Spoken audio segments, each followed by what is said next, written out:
Hello, నేను మీ CS రావు. ఒక్క photo అనేకమైనటువంటి భావాలను అందిస్తుందని ఫోటోగ్రాఫర్స్ చెప్తూ ఉంటారు. రాజకీయాల్లో కూడా ఇప్పుడు దాన్ని ఇంప్లిమెంట్ చేస్తే కనుక ఒక్క ఫోటో అనేకమైనటువంటి భావాల్ని, అనేకమైనటువంటి ఈక్వేషన్స్ని, అనేకమైనటువంటి రాజకీయ పరిణామాలకి అద్దం పట్టేలా కనిపిస్తుంది. ఇక్కడ ఒక ఫోటోని కనుక చూస్తే మీరు లోకేష్ అమిత్ షాని కలిసినటువంటి ఫోటో, ఇది సోషల్ మీడియాలో వైరల్ అవుతుంది. సోషల్ మీడియాలో వైరల్ అవుతున్నటువంటి ఈ ఫోటో వెనుక దాగి ఉన్నటువంటి రాజకీయ పరిణామాలు ఏంటి, రాజకీయాలు ఏంటి అనే దాని మీద విశ్లేషించుకునేటువంటి ప్రయత్నం చేద్దాం. ఇటువైపు పురంధరేశ్వర్ ఉన్నారు, కేంద్ర మాజీ మంత్రి, ప్రస్తుతం ఏపీ బీజేపీ అధ్యక్షురాలుగా ఉన్నారు. ఇక్కడ లోకేష్ ఉన్నారు, పక్కన తెలుగుదేశం పార్టీ జాతీయ ప్రధాన కార్యదర్శి అమిత్ షా, కేంద్ర హోంశాఖ మంత్రి, ఇటుపక్క కిషన్ రెడ్డి కేంద్ర మంత్రి, ప్రస్తుతం తెలంగాణ బీజేపీ అధ్యక్షులు. సో దీన్ని మనం కనుక చూస్తే ఈ ఫోటోగ్రాఫ్ని బట్టి రాజకీయపరమైనటువంటి సమీకరణాలు తెలుగు రాష్ట్రాల్లో ఏ విధంగా మారబోతున్నాయి అనే దాని మీద రకరకాల భావాలు, రకరకాల ఆలోచనలు రావచ్చు. కానీ ఇక్కడ కిషన్ రెడ్డిని చూసిన తర్వాత కొంత విశ్లేషణ చేసుకోవచ్చు. తెలుగు రాష్ట్రాలకి సంబంధించినటువంటి రాజకీయపరమైనటువంటి అంశాలు వీళ్ళిద్దరి మధ్య చర్చ జరుగుతుంది, అమిత్ షాకి అలాగే లోకేష్కి మధ్య అని చెప్పి చాలా క్లియర్గా మనకు అర్థమవుతుంది. ఇటీవల కాలంలో అమిత్ షా వద్దకు చంద్రబాబు నాయుడు వెళ్ళినప్పుడు, అంటే జైలుకి వెళ్ళడానికి ముందుగా అమిత్ షా వెళ్ళినప్పుడు వచ్చినటువంటి కథనాలు ఏంటంటే, బీజేపీ 30 అసెంబ్లీ స్థానాలు, 10 ఎంపీ స్థానాలు అడిగారని చెప్పేసి అందుకు నిరాకరించినటువంటి చంద్రబాబు నాయుడు ఏపీకి వచ్చి ఆయన ప్రాజెక్టుల మీద ధర్మ పోరాటం, మహాసంగ్రామం అంటూ ఆయన ప్రాజెక్టుల మీద ప్రచారానికి వెళ్ళారు జనంలోకి. ఆ తర్వాత జరిగినటువంటి పరిణామం మనకు తెలిసిందే. చంద్రబాబు నాయుడు రాజమండ్రి సెంట్రల్ జైలుకి వెళ్ళి 4 రోజులు అయిపోతుంది. ఇప్పటి వరకు కూడా ఆయనకి బెయిల్ రాలేదు, క్వాష్ పిటిషన్ మీద డెసిషన్ కూడా రాలేదు న్యాయస్థానాల్లో. సో దీని అంతటికీ కూడా రాజకీయపరమైనటువంటి కుట్ర, రాజకీయపరమైనటువంటి సమీకరణాలు, రాజకీయపరమైనటువంటి అంశాలు ఇమిడి ఉన్నాయి అనేది సర్వత్రా వినిపిస్తున్నటువంటి అంశం. కొంతమంది అయితే బహిరంగంగా బయటకు వచ్చి మోడీ, జగన్మోహన్ రెడ్డి అలాగే కేసీఆర్ ముగ్గురు కలిసి చేసినటువంటి కుట్రలో భాగంగానే చంద్రబాబు నాయుడు జైలుకి వెళ్ళారు.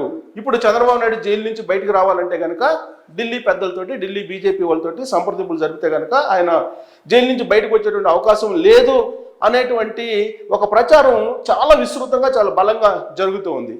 ఇలాంటి సిచ్యువేషన్లో లోకేష్ వెళ్ళి కేంద్ర హోంశాఖ మంత్రిగా ఉన్నటువంటి అమిత్ షాను కలిశారు. ఈ ఫోటోగ్రాఫ్ అది. కలిసిన వెంటనే సజ్జల రామకృష్ణారెడ్డి ప్రభుత్వ సలహాదారు ఆయన మీడియా ముందుకు వచ్చారు. మీడియా ముందుకు వచ్చి పురంధరేశ్వరి ఏదో ప్రయత్నాలు చేస్తూ ఉన్నారు ఢిల్లీలోకి వెళ్ళి కేంద్ర బీజేపీ పెద్దలతోటి మాట్లాడి ఇమీడియట్గా చంద్రబాబు నాయుడిని జైలు నుంచి బయటికి తీసుకురావాలనేటువంటి ప్రయత్నాలు ఆమె చేస్తున్నారు అనేటువంటి అభిప్రాయాన్ని మీడియా ముఖంగా సజ్జల రామకృష్ణారెడ్డి వ్యక్తం చేశారు. అంటే లోకేష్ ఢిల్లీలో కలిసిన తర్వాత, బీజేపీ పెద్దలతో మాట్లాడిన తర్వాత ఏదో ఒక సంప్రదింపులకు వచ్చి సయోధ్యకు వచ్చినటువంటి పరిస్థితులు వస్తాయి అని చెప్పి సజ్జల రామకృష్ణారెడ్డి భావిస్తూ ఉన్నారు. సో దానికి ఈ ఫోటోగ్రాఫ్ అద్దం పడుతుంది. 1. 2, కిషన్ రెడ్డిని చూస్తున్నాం. సో కిషన్ రెడ్డికి ఏం పని? తెలంగాణకు సంబంధించినటువంటి బీజేపీ అధ్యక్షుడు కదా, ఎందుకు లోకేష్ తోటి వెళ్ళాడు అనేటువంటి ఒక ప్రశ్న వేసుకుంటే కనుక, గతంలో జరిగినటువంటి ప్రచారం ప్రకారం తెలుగుదేశం పార్టీ తెలంగాణలో పోటీ చేయకుండా చేయడానికి బీజేపీ కుట్ర పన్నుతుంది అనేటువంటి ఒక అభిప్రాయం కూడా చాలా బలంగా ఉంది తెలంగాణ సమాజంలో కూడా. బీజేపీకి సహకరించాలి లేదా తెలంగాణ తెలుగుదేశం పార్టీని బీజేపీలో విలీనం చేయాలి అనేటువంటి ఒక డిమాండ్ బీజేపీ నుంచి వచ్చినట్టు, బీజేపీ అధిష్టానం కూడా ఆ మేరకు ఒత్తిడి చేసినట్టు కూడా ప్రచారం జరిగింది. దానికి నో చెప్పడంతో చంద్రబాబు నాయుడు ఈ మొత్తం జైలు ఎపిసోడ్ నడిచింది అనేటువంటి మరొక ప్రచారం కూడా ఉంది. ఇప్పుడు ఆల్రెడీ ఎన్నికలు షెడ్యూల్ వచ్చేసింది తెలంగాణకు. ఈ క్రమంలో కిషన్ రెడ్డి లోకేష్ని తీసుకెళ్లి అమిత్ షా దగ్గర కూర్చోబెట్టారు. అంటే తెలంగాణలో తెలుగుదేశం పార్టీ సపోర్ట్ చేయాలి బీజేపీకి అనేటువంటి ఒక అంశం. 2, తెలంగాణ తెలుగుదేశం పార్టీ విభాగాన్ని బీజేపీలో విలీనం చేయాలనేటువంటి మరొక అంశం. సో దీనికైతే చంద్రబాబు నాయుడు అంగీకరించేటువంటి ప్రసక్తే లేదని చెప్పి తెలుగుదేశం పార్టీ వర్గాలు చెప్తున్నారు. ఎన్ని రోజులైనా జైల్లో ఉండడానికి సిద్ధమే, కానీ తెలుగుదేశం పార్టీని బీజేపీలో విలీనం చేయడానికి ససేమిరా అంటున్నారు చంద్రబాబు నాయుడు అనేటువంటి ఒక భావన, అలాంటి ప్రచారం, అలాంటి స్లోగన్స్ కూడా వినిపిస్తూ ఉన్నాయి తెలుగుదేశం పార్టీలో కూడా. సో దానికి ససేమిరా అంటున్నారు, జైల్లో ఉండడానికి సిద్ధపడుతున్నారు చంద్రబాబు నాయుడు అని. ఇలాంటి పరిస్థితుల్లో ఏ విధంగా బీజేపీకి తెలంగాణలో మద్దతు పలకాలి తెలుగుదేశం పార్టీ అనేది అమిత్ షా ఒక డైరెక్షన్ ఇవ్వడానికే ఈ అపాయింట్మెంట్ ఇచ్చినట్టు మరొక వాదనగా కూడా కనిపిస్తూ ఉంది. సో అటు ఏపీ, ఇటు తెలంగాణ రాజకీయాలకు సంబంధించినటువంటి అంశాలు మాట్లాడటానికి మాత్రమే లోకేష్కి అపాయింట్మెంట్ ఇచ్చినట్టు కూడా తెలుస్తుంది. చంద్రబాబు నాయుడు అరెస్ట్ అయిన తర్వాత ఆయన రిమాండ్కు వెళ్ళిన తర్వాత ఢిల్లీలో ఉంటూ ఉన్నారు లోకేష్. 2 రోజుల పాటు ఇక్కడ ఆయన ఏపీసీఐడి సంబంధించినటువంటి విచారణలో పాల్గొన్నారు. ఫైబర్ గ్రిడ్కి సంబంధించినటువంటి విచారణ, అలాగే ఇన్నర్ రింగ్ రోడ్డుకి సంబంధించినటువంటి విచారణలో ఆయన పాల్గొన్నారు. ఆ తర్వాత ఆయన ఢిల్లీ వెళ్ళారు. అప్పటి నుంచి కూడా కేంద్ర హోంశాఖ మంత్రి అమిత్ షాని కలవడానికి ఆయన ప్రయత్నం చేస్తున్నారు. కేంద్రంలో ఉండేటువంటి కొంతమంది మంత్రులు కూడా ఆయన కలవడం కూడా జరిగింది. అయితే చాలా ఆలస్యంగా అమిత్ షా అపాయింట్మెంట్ ఆయనకి దొరికింది. సో రాష్ట్రంలో జరుగుతున్నటువంటి పరిస్థితులు, జగన్మోహన్ రెడ్డి ప్రభుత్వం ఏ విధంగా చంద్రబాబు నాయుడిని ఇబ్బంది పెడుతుంది, నిరాధారమైనటువంటి ఆరోపణలతో ఏ విధంగా జైలుకు పంపించింది, వీటన్నిటి మీద చర్చ జరుగుతున్నటువంటి క్రమంలో జగన్మోహన్ రెడ్డి చేసినటువంటి తప్పుకి బీజేపీ కూడా బలవుతుంది అనేటువంటి అభిప్రాయం ఆ పార్టీ పెద్దల్లో వచ్చింది. అందుకే ఇప్పుడు లోకేష్కి అపాయింట్మెంట్ ఇచ్చారు అమిత్ షా. అమిత్ షా కూడా జరగబోయేటువంటి పరిణామాలు, జరిగినటువంటి పరిణామాలు వీటన్నిటి మీద ఆయనతో చర్చించినట్టు కూడా తెలుస్తుంది. మొత్తం మీద ఈ ఫోటోగ్రాఫ్ కనుక చూస్తే ఖచ్చితంగా ఆంధ్రప్రదేశ్ అలాగే తెలంగాణకు సంబంధించినటువంటి రాజకీయ పరిణామాలు వీళ్ళ మధ్య చర్చకు వచ్చింది. ఈ పరిణామాలు చంద్రబాబు నాయుడిని జైలు నుంచి బయటికి తీసుకొచ్చేటువంటి ప్రయత్నాలు అనేది వైఎస్ఆర్ కాంగ్రెస్ పార్టీ అనుమానిస్తుంది. అందుకే సజ్జల రామకృష్ణారెడ్డి మీడియా ముఖంగా వచ్చారు. అయితే మరొక 7 కారణాలను కూడా మనం చెప్పుకోవచ్చు. ఆ 7 కారణాలు ఏమై ఉంటాయి? జాతీయ ప్రధాన కార్యదర్శిగా ఉన్నటువంటి లోకేష్ కేంద్ర హోంశాఖ మంత్రిని కలిశారు కాబట్టి ఆ కలయిక వెనుక 7 కారణాలు ఏమున్నాయని చెప్పి మనం విశ్లేషించుకునేటువంటి ప్రయత్నం చేద్దాం. సో ఆ 7 కారణాల్లో మొట్టమొదటి చంద్రబాబు నాయుడు అరెస్టు వెనుక బీజేపీ లేదని సంకేతం. సో బీజేపీ ఉంది అని చెప్పి సర్వత్రా వినిపిస్తుంది. సామాన్య పరులు ఎవరు ఏ ఇద్దరు కలిసినప్పటికీ కూడా సహజంగా మాట్లాడుకుంటుంది ఏంటంటే ఖచ్చితంగా నరేంద్ర మోడీ అలాగే జగన్మోహన్ రెడ్డి, కేసీఆర్ ముగ్గురు కలిసి కుట్రబడిని చంద్రబాబు నాయుడిని జైల్లో పెట్టే నిరాధారమైనటువంటి ఆరోపణలతోటి అని చెప్పి బలంగా నమ్ముతున్నారు. అది సర్వేల ద్వారా ప్రస్ఫుటమైంది. దీంతో నష్ట నివారణ చర్యలో చేపట్టింది బీజేపీకి సంబంధించినటువంటి కీలకమైనటువంటి పెద్దలందరూ కూడా. సో దాంట్లో భాగంగా అమిత్ షా అపాయింట్మెంట్ ఇచ్చారు, లోకేష్ కలవడం జరిగింది. సో చంద్రబాబు నాయుడు అరెస్టు వెనుక బీజేపీ లేదనేటువంటి సంకేతం నేరుగా అమిత్ షానే ఇవ్వడం జరిగింది. సో కేంద్ర హోంశాఖ మంత్రిగా ఉన్నటువంటి అమిత్ షా అలాంటి సంకేతాలు ఇచ్చారు అని అంటే అది నమ్మశక్యంగా లేదు. ఆంధ్రప్రదేశ్ ముఖ్యమంత్రి జగన్మోహన్ రెడ్డి నాకు తెలియకుండానే నేను లండన్ వెళ్ళినప్పుడు చంద్రబాబు నాయుడిని జైల్లో పెట్టారని చెప్పి ఆయన చెప్తున్నారు. కేంద్ర హోంశాఖ మంత్రిగా ఉన్నటువంటి అమిత్ షానేమో అసలు బీజేపీకి ఈ అరెస్టు వెనుక బీజేపీకి ప్రమేయం లేదు, చంద్రబాబు నాయుడు అరెస్టు వెనుక బీజేపీ లేదు అనేటువంటి ఒక అభిప్రాయాన్ని వ్యక్తం చేసేటువంటి ప్రయత్నం ఆయన చేస్తున్నారు. సో ఆ ప్రయత్నాన్ని, అలాంటి సంకేతాన్ని ఇచ్చేదానికి లోకేష్ని పిలిపించారు అనేది అంటే బీజేపీ మీద తెలుగు సమాజానికి కోపం లేకుండా కోపం తగ్గించేటువంటి ప్రయత్నం అమిత్ షా చేశారు ఈ మీట్ ద్వారా అనేది ఒక కారణం. ఇక రెండో కారణం, జగన్తో తనకు సంబంధం లేదని చెప్పేటువంటి ప్రయత్నం. అసలు జగన్ తోటి నాకు సంబంధం లేదు, జగన్ పట్ల నాకు సదాభిప్రాయం లేదు అనేటువంటి చెప్పేటువంటి ప్రయత్నం అమిత్ షా ఈ మీటింగ్లో చెప్పేటువంటి ప్రయత్నం జరిగినట్టు కూడా మరొక కారణంగా కనిపిస్తుంది ఢిల్లీ వర్గాల నుంచి అందుతున్నటువంటి సమాచారం ప్రకారం. వాస్తవంగా కూడా అమిత్ షా ఆంధ్రప్రదేశ్ ముఖ్యమంత్రిగా జగన్మోహన్ రెడ్డి అయిన తర్వాత అపాయింట్మెంట్ ఇవ్వలేదు. చాలా సందర్భాల్లో తొలి రోజుల్లో జగన్మోహన్ రెడ్డి ప్రయత్నం చేశారు, అయినప్పటికీ కూడా అమిత్ షా మాత్రం అపాయింట్మెంట్ ఇవ్వలేదు. ప్రధానమంత్రి నరేంద్ర మోడీ మాత్రమే అప్పట్లో అపాయింట్మెంట్ ఇవ్వడం జరిగింది.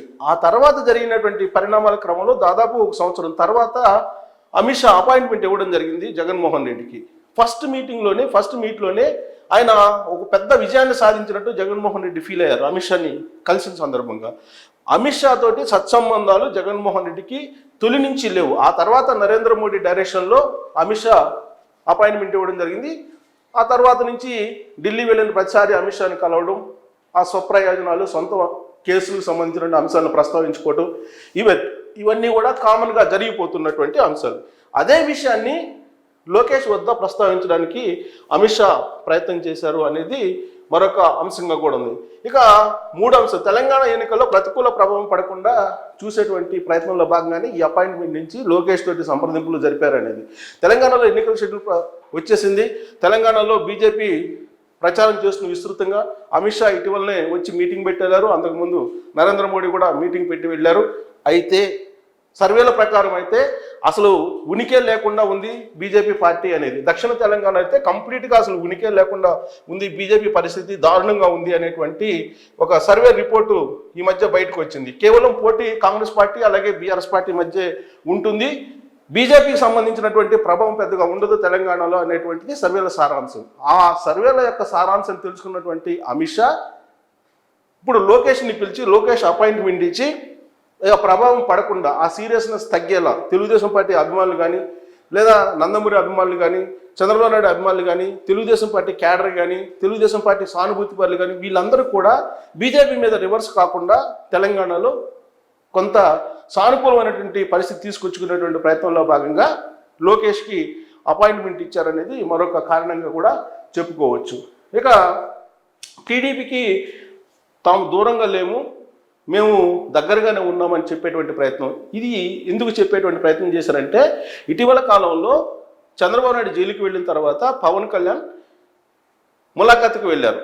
ములాఖాత్కి వెళ్ళిన సందర్భంగా బయటకు వచ్చి తెలుగుదేశం పార్టీ జనసేన పొత్తును ప్రకటించడం జరిగింది. ఈ పొత్తు ప్రకటించిన తర్వాత బీజేపీ పరిస్థితి ఏంటి ఏపీలో అనేటువంటి ఒక చర్చ అయితే జరుగుతుంది. ఎందుకంటే బీజేపీతో సంప్రదించకుండానే పవన్ కళ్యాణ్ తెలుగుదేశం పార్టీ జనసేన పొత్తును ప్రకటించడం జరిగింది. ఆ రోజు నుంచి బీజేపీ ఆలోచనలో పడిపోయింది. ఆలోచనలో పట్టడంతో పాటు తెలుగుదేశం పార్టీ బీజేపీని కలుపుకొని పోయేటువంటి ఆలోచన లేదు అనేటువంటి ఒక అనుమానం కూడా బీజేపీ పెద్దల్లో ఉంది. అందుకే మేము తెలుగుదేశం పార్టీకి దూరంగా లేము, మేము దగ్గరగానే ఉన్నాము, గతంలో కూడా కలిసి పనిచేసాము ఎన్డీఏలో బీజేపీ తెలుగుదేశం పార్టీ, ఇవన్నీ కూడా చర్చకు వచ్చినటువంటి అంశంగా కూడా చెప్తూ ఉన్నారు. ఈ కారణంతో ఇప్పుడు తెలుగుదేశం పార్టీ దగ్గరగా ఉన్నామంటే రాబోయేటువంటి రోజుల్లో ఆంధ్రప్రదేశ్లో అలాగే తెలంగాణలో ఇప్పుడు ఆల్రెడీ ఎన్నికలు జరుగుతున్నాయి కాబట్టి తెలంగాణలో కూడా కలిసి మనం పనిచేద్దాము అనేటువంటి ఒక సంకేతం ఇచ్చినట్టు తెలుగుదేశం పార్టీకి దగ్గరగా ఉన్నామనేటువంటి సంకేతం ఇవ్వడానికే ఈ మీటింగ్లో మరొక కారణంగా కనిపిస్తూ ఉంది. ఇక జగన్ సర్కార్ ప్రతికూలత, జగన్ సర్కార్ మీద ప్రతికూలత ఉంది అనేటువంటి ఒక అభిప్రాయంతో ఇప్పుడు ఢిల్లీ బీజేపీ పెద్దలు ఉన్నారని తెలుస్తుంది. సహజంగా ఎప్పటికప్పుడు బీజేపీకి సంబంధించినటువంటి నిఘా సంస్థలు ఏ పార్టీలు ప్రాంతీయ పార్టీలు బలంగా ఉన్నా ఏ రాష్ట్రంలో ఏ విధంగా వ్యూహాలను రచించాలి వీటన్నిటి మీద ఎప్పటికప్పుడు కసరత్తు చేస్తుంటారు. ప్రత్యేకించి బీజేపీ నరేంద్ర మోడీ అమిత్ షా ఆధ్వర్యంలో వచ్చిన తర్వాత ప్రాంతీయ పార్టీలను ఏ విధంగా నిర్వీర్యం, ప్రాంతీయ పార్టీలను ఏ విధంగా బలహీనపరచాలి, బలమైనటువంటి ప్రాంతీయ పార్టీలతో ఎలా సఖ్యతగా మెలగాలి వీటన్నిటి మీద ఎప్పటికప్పుడు కసరత్తు చేస్తూ ఉంటారు. 2014 అలాగే 2019 ఎన్నికలు కనుక మనం చూస్తే 2014 ఎన్నికల సందర్భంగా తెలుగుదేశం పార్టీతో బీజేపీ పొత్తు పెట్టుకుంది. అప్పుడు తెలుగుదేశం పార్టీ బలంగా ఉంది, పొత్తు అనివార్యం అనిపించింది. అందుకే బీజేపీ పెద్దలు దిగొచ్చి చంద్రబాబు నాయుడుతో పొత్తు పెట్టుకొని వెళ్ళి వాళ్ళు అనుకున్నటువంటి లక్ష్యాన్ని చేరగలిగారు. ఆ తర్వాత 2019కి వచ్చేటప్పటికి ప్రత్యేక హోదా ఇవ్వము అని చెప్పి తేల్చి చెప్పిన తర్వాత చంద్రబాబు నాయుడు బయటకు రావడం జరిగింది ఎన్డీఏ కూటమి నుంచి. అప్పుడు సర్వే సంస్థలు కానీ వివిధ రూపాల్లో మొత్తం సమాచారాన్ని సేకరించుకొని జగన్మోహన్ రెడ్డి బలంగా ఉన్నారు అనేటువంటి ఉద్దేశంతో జగన్మోహన్ రెడ్డికి అన్ని రకాలుగా సహాయ సహకారాలు అందించింది బీజేపీ 2019 ఎన్నికల్లో. సీన్ కట్ చేస్తే 151 ఎమ్మెల్యేలతోటి ముఖ్యమంత్రి కాగలిగారు జగన్మోహన్ రెడ్డి. అప్పటి నుంచి జగన్మోహన్ రెడ్డి వైఎస్ఆర్ కాంగ్రెస్ పార్టీ అయినప్పటికీ ఎన్డీఏలో భాగస్వామి కాకపోయినప్పటికీ కూడా ఎన్డీఏ భాగస్వామి కన్నా కూడా ఎక్కువగా సహకారం అందిస్తూ ఉన్నారు జగన్మోహన్ రెడ్డి. బీజేపీని వైఎస్ఆర్ కాంగ్రెస్ పార్టీని వేరువేరుగా చూడలేనటువంటి పరిస్థితుల్లో అక్కడ రాజకీయాలు నడుపుతూ ఉన్నారు. కానీ ఇప్పుడు చంద్రబాబు నాయుడు జైలుకి పంపించిన తర్వాత మొత్తం టోటల్గా సీన్ మారిపోయింది. వైఎస్ఆర్ కాంగ్రెస్ పార్టీ బలహీనపడింది. రాబోయేటువంటి రోజుల్లో వైఎస్ఆర్ కాంగ్రెస్ పార్టీకి 5 నుంచి 6 ఎంపీలు మాత్రమే వచ్చేటువంటి అవకాశం ఉందని చెప్పి తాజా సర్వేలు ఇండియా టుడే ఇచ్చినటువంటి సర్వే కానీ లేదా తాజాగా ఆత్మసాక్షి ఇచ్చినటువంటి సర్వే కానీ లేదా వివిధ రూపాల్లో వస్తున్నటువంటి సర్వేలు కానీ 6 నుంచి 7 నుంచి రావు ఎంపీలు వైఎస్ఆర్ కాంగ్రెస్ పార్టీకి అనేది చెప్తూ ఉన్నారు. తెలుగుదేశం పార్టీ అలయన్స్కి 20 దాకా వచ్చేటువంటి అవకాశం ఉంది, లేదా 18 నుంచి 20 వరకు వచ్చేటువంటి అవకాశం ఉందని చెప్తున్నారు. అందుకే ఇప్పుడు బీజేపీ తెలుగుదేశం పార్టీని దగ్గర చేసుకునేటువంటి ప్రయత్నం చేస్తూ ఉన్నారు. సో జగన్మోహన్ రెడ్డికి ప్రతికూల వాతావరణం ఆంధ్రప్రదేశ్లో ఏర్పడింది అని గ్రహించినటువంటి బీజేపీ ఇప్పుడు తెలుగుదేశం పార్టీని దగ్గర చేసుకునేటువంటి క్రమంలో లోకేష్కి అపాయింట్మెంట్ ఇవ్వడం జరిగింది అనేటువంటిది మరొక కారణంగా కూడా కనిపిస్తుంది. ఇక చంద్రబాబు నాయుడుకి సంబంధించి సింపతి వచ్చింది. చంద్రబాబు నాయుడు జైలుకి వెళ్ళిన తర్వాత ఆయనకి సింపతి చేకూరింది అనేది సర్వేల్లో చాలా స్పష్టంగా అనిపిస్తుంది. కనీసం 3 నుంచి 4% ఓట్ బ్యాంక్ పెరిగింది తెలుగుదేశం పార్టీకి అనేది సర్వేల యొక్క సారాంశం.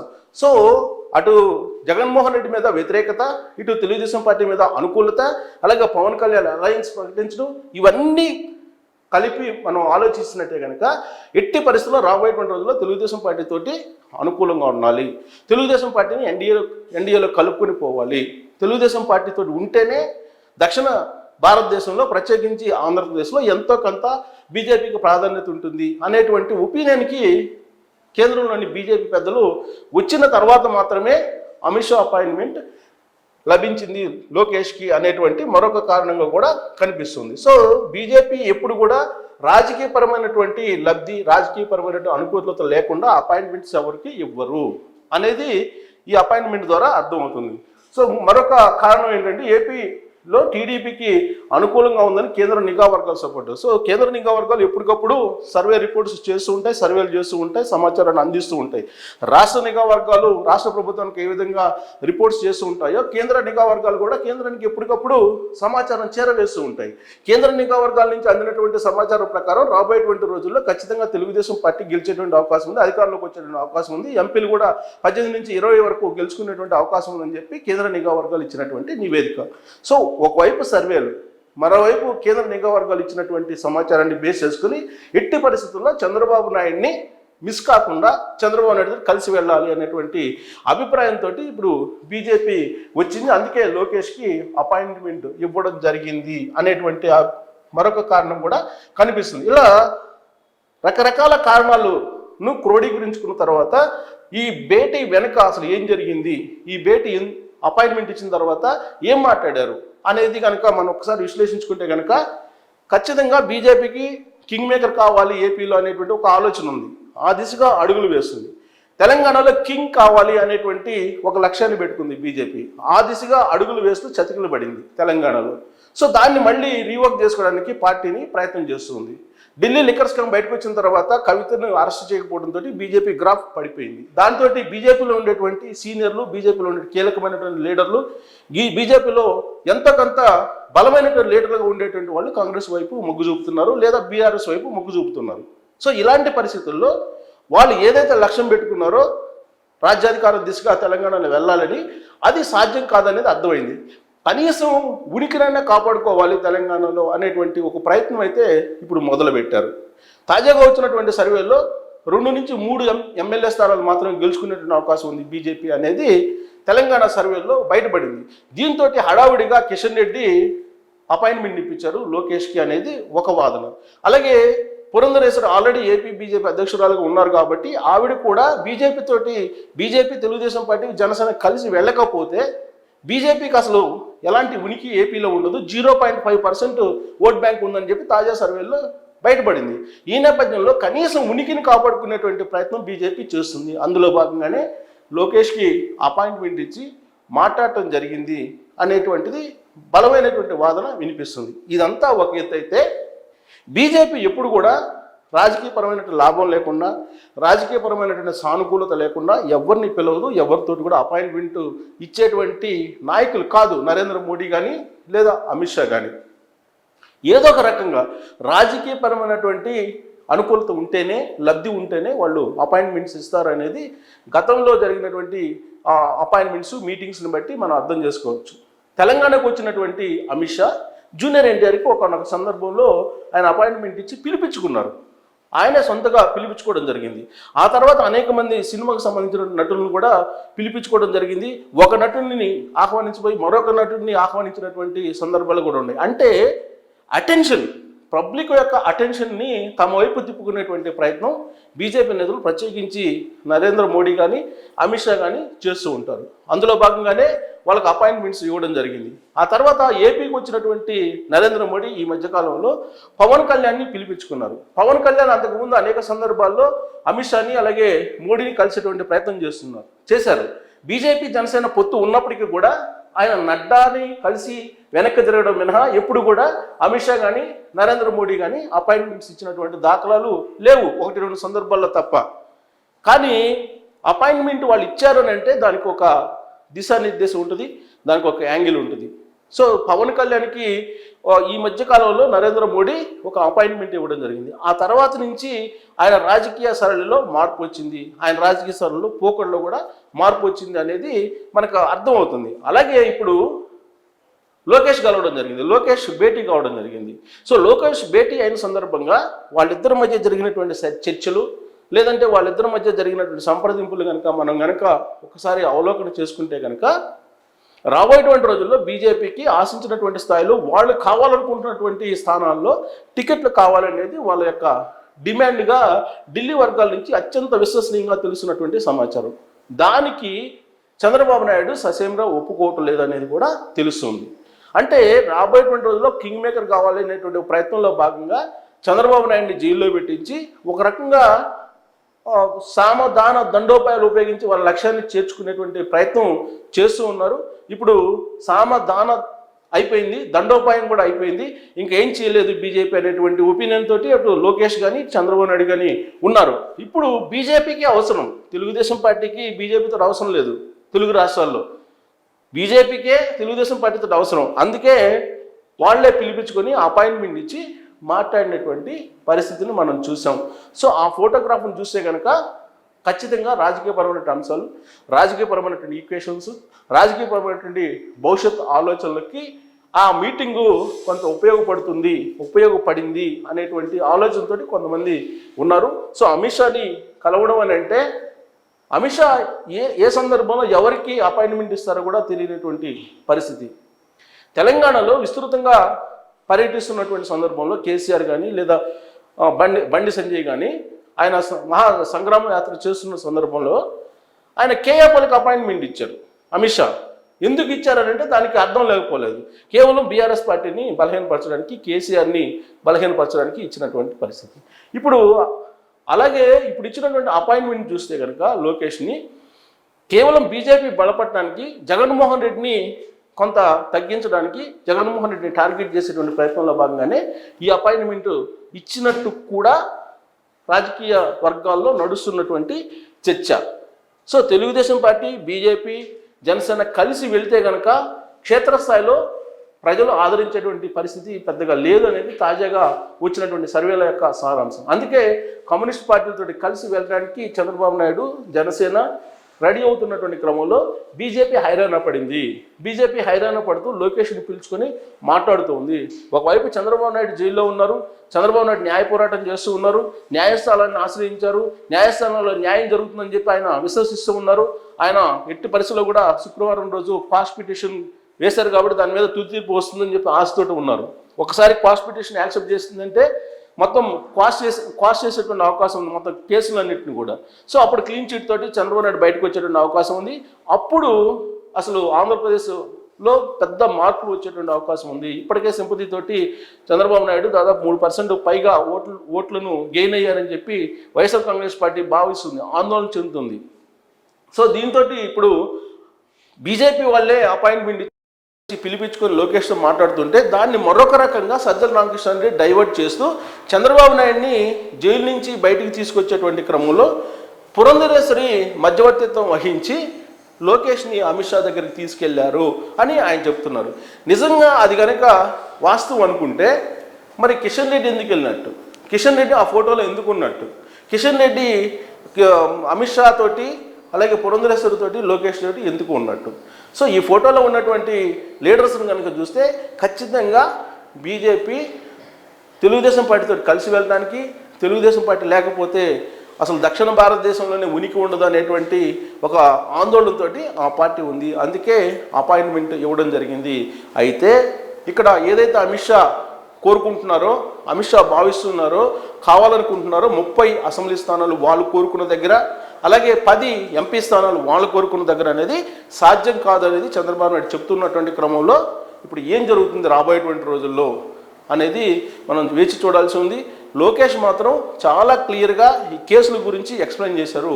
సో కేసుల్లో నిరాధారమైనటువంటి ఆరోపణలు చేస్తూ అరెస్ట్ చేశారు. స్కిల్ డెవలప్మెంట్కి సంబంధించినటువంటి అంశంలో ఏం జరిగింది అనేది పక్కా ఆధారాలతోటి ఆన్ రికార్డ్ తీసుకెళ్ళి అమిత్ షా ముందు పెట్టారు. సో అమిత్ షాకి మొత్తం ఎక్స్ప్లెయిన్ చేశారు. జగన్మోహన్ రెడ్డి పరిపాలన ఏ విధంగా ఉంది, 2019 నుంచి ఇప్పటి వరకు ఏమేమి చేశారు ఆయన రాష్ట్రంలో, ఏ విధంగా అందరినీ సోషల్ మీడియా వేదికగా చేసుకొని అరెస్ట్ చేస్తున్నారు, న్యాయస్థానాలు న్యాయవాదుల మీద కూడా ఏ విధంగా డ్యామేజ్ చేస్తూ వైఎస్ఆర్ కాంగ్రెస్ పార్టీ చేసింది, అలాగే పోస్టులు ఏ విధంగా పెడుతూ ఉన్నారు, అక్కడ ఏ విధంగా రూల్ ఆఫ్ లా దెబ్బతింది, వీటన్నిటి గురించి కూడా ఆయన ఎక్స్ప్లెయిన్ చేయడం జరిగింది. చంద్రబాబు నాయుడు మీద నిరాధారమైన ఆరోపణలు చేస్తూ కేసుల మీద కేసులు పెడుతూ ఉన్నారు. జగన్మోహన్ రెడ్డి కక్షపూరితమైనటువంటి రాజకీయాలు చేస్తున్నారు. పగ ప్రతీకారాలతో రగిలిపోతున్నటువంటి జగన్మోహన్ రెడ్డి ఏమీ లేనటువంటి కేసులను సృష్టించి ప్రతిపక్షాలను జైల్లో పెట్టించి ఇబ్బంది పెడుతున్నారు అనేటువంటి విషయాన్ని లోకేష్ అమిత్ షాకి చెప్పినట్టు కూడా తెలుస్తుంది. ఆ మొత్తం విషయాలు మాకు తెలుసు, అక్కడ ఏం జరుగుతుందో మాకు తెలుసు అని చెప్పి అమిత్ షా కూడా రిప్లై ఇచ్చినట్టు తెలుస్తుంది.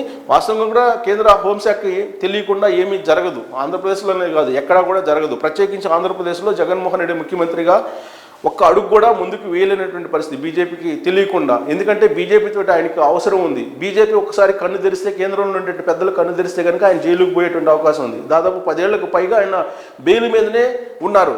ఆ బెయిల్ కనుక బెయిల్ మీద స్టే ఉంది, ఆ స్టేని కనుక ఒకసారి కనుక లిఫ్ట్ చేసి ఆయన జైలుకు వెళ్ళేటువంటి అవకాశం ఉంది. సో దీంతో బీజేపీ పెద్దల మీద ఆయన డిపెండ్ అయి ఉన్నారనేది సర్వత్రా తెలిసినటువంటి నిజం, ఇది నగ్న సత్యం కూడా. సో ఇలాంటి పరిస్థితుల్లో తెలుగుదేశం పార్టీతో కలిసి నడిచేందుకు బీజేపీ సిద్ధపడుతుంది. కానీ తెలుగుదేశం పార్టీ ఆచితూచి అడుగులు వేస్తుంది. చంద్రబాబు నాయుడు నుంచి ఎలాంటి గ్రీన్ సిగ్నల్ వస్తుంది అనేది ఆసక్తిగా చూస్తున్నటువంటి పరిస్థితి. సో అమిత్ షా అపాయింట్మెంట్ ఇవ్వడం వెనక లోకేష్కి చాలా అర్థాలు ఉన్నాయి, చాలా పరమార్థాలు ఉన్నాయి. రాబోయేటువంటి రోజుల్లో తెలంగాణ, ఆంధ్రప్రదేశ్ రాజకీయాలు మారిపోయే విధంగా ఈ మీటింగ్ సారాంశం ఉంది అనేది కూడా కొంత అర్థం చేసుకోవచ్చు, ఆలోచన చేసుకోవచ్చు. తెలుగుదేశం పార్టీ వేసేటువంటి అడుగులను బట్టి ఆంధ్రప్రదేశ్లో కానీ తెలంగాణలో కానీ బీజేపీ యొక్క భవిష్యత్ ఆధారపడి ఉంది. అందుకే అపాయింట్మెంట్ ఇచ్చారు లోకేష్కి అమిత్ షా అనేది వినిపిస్తున్నటువంటి క్రమంలో సో రాబోయేటువంటి రోజుల్లో ఏం జరుగుతుంది, నిజంగానే బీజేపీ కోరుకున్న విధంగా కనుక స్థానాలను ఇస్తే అసలు గెలిచేటువంటి పరిస్థితి ఉందా బీజేపీ? తెలుగుదేశం పార్టీ బలంతో గెలవాలి అనేటువంటి ఒక అత్యాశ బీజేపీకి ఉంది.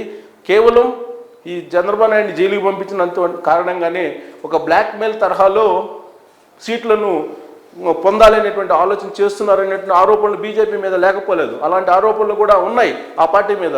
సో ఇప్పుడు మొత్తం రాజకీయ పరమైనటువంటి అంశాల చుట్టూ చంద్రబాబు నాయుడు జైలు వ్యవహారం నడుస్తుంది కాబట్టి లోకేష్ అలాగే అమిత్ షా మీట్ అనేది ఎటువైపు రాజకీయాలు తీసుకెళ్తుంది అనేది చూడాల్సి ఉంది. మీరైతే ఈ ఫోటో చూసిన తర్వాత లోకేష్ అపాయింట్మెంట్ కోరి అమిత్ షాని కలిసినట్టుందా, అమిత్ షా కావాలని అపాయింట్మెంట్ ఇచ్చి లోకేష్ని కలిసినట్టుందా, ఎవరికి ఎవరు అవసరం ఎంత ఉంది? నిజంగానే బీజేపీకి 30 అసెంబ్లీలు అలాగే 10 ఎంపీ స్థానాలు ఇస్తే రాబోయేటువంటి పరిణామాలు ఏంటి? తెలంగాణలో ప్రత్యేకించి తెలుగుదేశం పార్టీ మద్దతు లేకుండా బీజేపీ పరిస్థితి ఏంటి రాబోయేటువంటి రోజుల్లో అనే దాని మీద కామెంట్ రూపంలో మీ అభిప్రాయాలు తెలియజేసి ఈ వీడియో నచ్చితే please subscribe and support. Thank you very much.